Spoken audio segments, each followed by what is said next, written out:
estado totalitário, não há necessidade de importar-se com o que as pessoas pensam, uma vez que o governo pode controlar esses pensamentos através da força de seus cacetetes.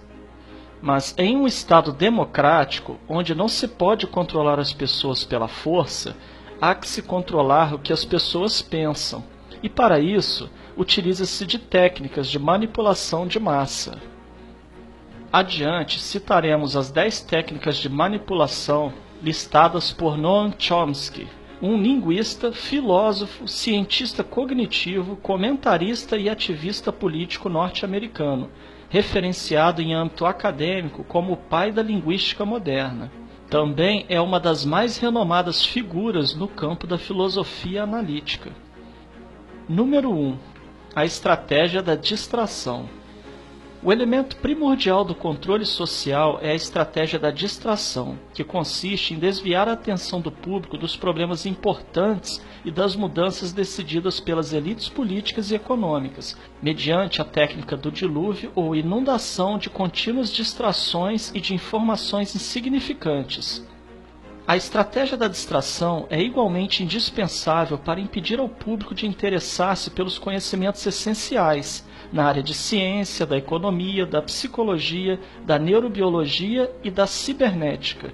Consiste em manter a atenção do público distraída, longe dos verdadeiros problemas sociais, cativada por temas sem importância real.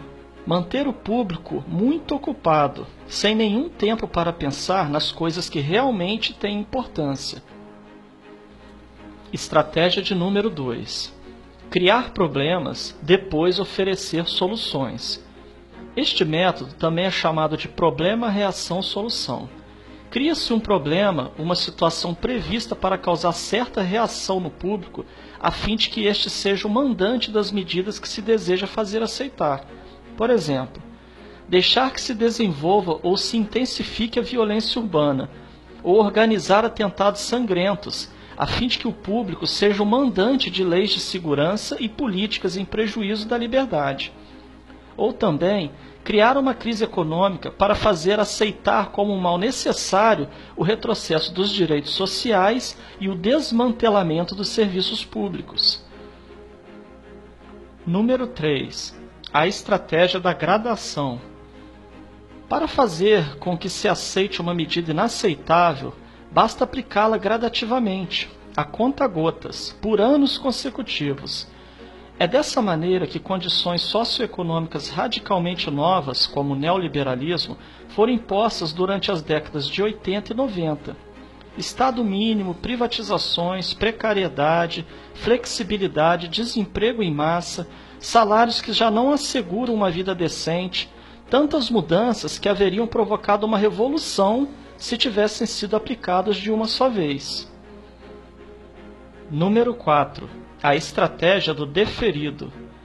Outra maneira de se fazer aceitar uma decisão impopular é de apresentá-la como sendo dolorosa e necessária, obtendo a aceitação pública no momento para uma aplicação futura. É mais fácil aceitar um sacrifício futuro do que um sacrifício imediato. Primeiro, porque o esforço não é empregado imediatamente. Em seguida, porque o público, a massa, tem sempre a tendência a esperar ingenuamente que tudo irá melhorar amanhã e que o sacrifício exigido poderá ser evitado. Isto dá mais tempo ao público para acostumar-se com a ideia de mudança e de aceitá-la com resignação quando é chegado o momento. Estratégia número 5. Dirigir-se ao público como crianças de baixa idade. A maioria da publicidade dirigida ao grande público utiliza discurso, argumentos, personagens e entonações particularmente infantis, muitas vezes próximos à debilidade, como se o espectador fosse um menino de baixa idade ou um deficiente mental. Quanto mais se deseja enganar ao espectador, mais se tende a adotar um tom infantilizante. Por quê? Se você se dirige a uma pessoa como se ela tivesse a idade de 12 anos ou menos, então, em razão da sugestionabilidade, ela tenderá com certa probabilidade a uma resposta ou reação também desprovida de um sentido crítico, como a de uma pessoa de 12 anos ou menos de idade. Estratégia número 6. Utilizar o aspecto emocional muito mais do que a reflexão. Fazer uso do aspecto emocional é uma técnica clássica para causar um curto-circuito na análise racional e, por fim, ao sentido crítico dos indivíduos. Além do mais, a utilização do registro emocional permite abrir a porta de acesso ao inconsciente para implantar ou enxertar ideias, desejos, medos e temores, compulsões ou induzir comportamentos. Estratégia de número 7. Manter o público na ignorância e na mediocridade. Consiste em fazer com que o público seja incapaz de compreender as tecnologias e os métodos utilizados para seu controle e sua escravidão. A qualidade da educação dada às classes sociais inferiores deve ser a mais pobre e medíocre possível, de forma que a distância da ignorância que paira entre as classes sociais inferiores e as classes sociais superiores seja e permaneça impossível para o alcance das classes inferiores. Estratégia de número 8. Estimular o público a ser complacente na mediocridade.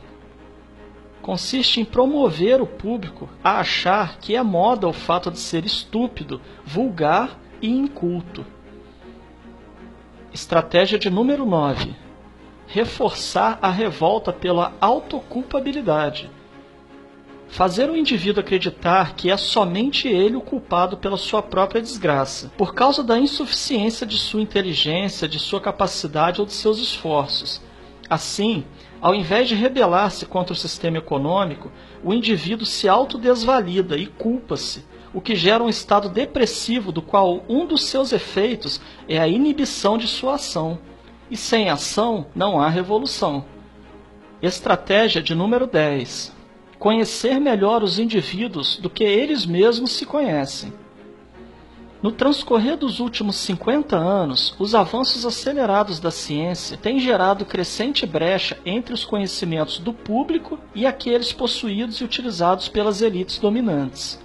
Graças à biologia, à neurobiologia e à psicologia aplicada, o sistema tem desfrutado de um conhecimento avançado do ser humano, tanto de forma física como psicologicamente.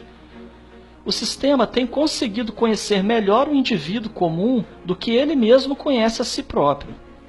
Isto significa que, na maioria dos casos, o sistema exerce um controle maior e um grande poder sobre os indivíduos do que os indivíduos a si mesmos. Observando essas 10 estratégias citadas por Noam Chomsky, certamente poderemos fazer relações com o que vivemos atualmente, principalmente no campo político. Portanto, é dever de cada um analisar cada fato e notícia a partir de seu próprio ponto de vista, reunindo a maior quantidade de informações possível. Somente assim conseguiremos anular os efeitos manipuladores que estão embutidos nas propagandas, notícias e acontecimentos.